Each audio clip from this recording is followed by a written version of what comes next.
Now Sarai, Abram's wife, bare him no children, and she had a handmaid, an Egyptian, whose name was Hagar. And Sarai said unto Abram, Behold now, the Lord hath restrained me from bearing. I pray thee, go in unto my maid. It may be that I may obtain children by her. And Abram hearkened to the voice of Sarai.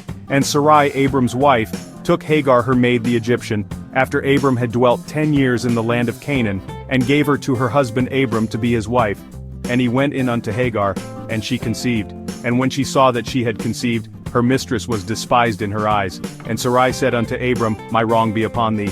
I have given my maid into thy bosom. And when she saw that she had conceived, I was despised in her eyes. The Lord judge between me and thee. But Abram said unto Sarai, Behold, thy maid is in thy hand. Do to her as it pleaseth thee. And when Sarai dealt hardly with her, she fled from her face.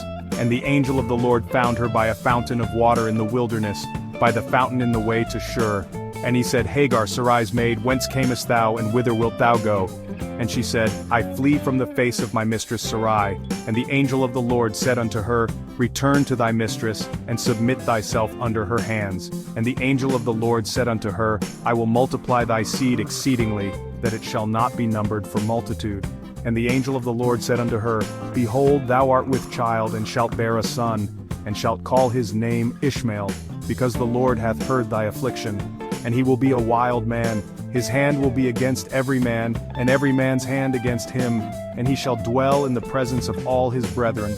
And she called the name of the Lord that spake unto her, Thou God seest me. For she said, Have I also here looked after him that seeth me? Wherefore the well was called Beer-lahai-roi. Behold, it is between Kadesh and Bered, and Hagar bare Abram a son. And Abram called his son's name, which Hagar bare, Ishmael. And Abram was 86 years old when Hagar bare Ishmael to Abram.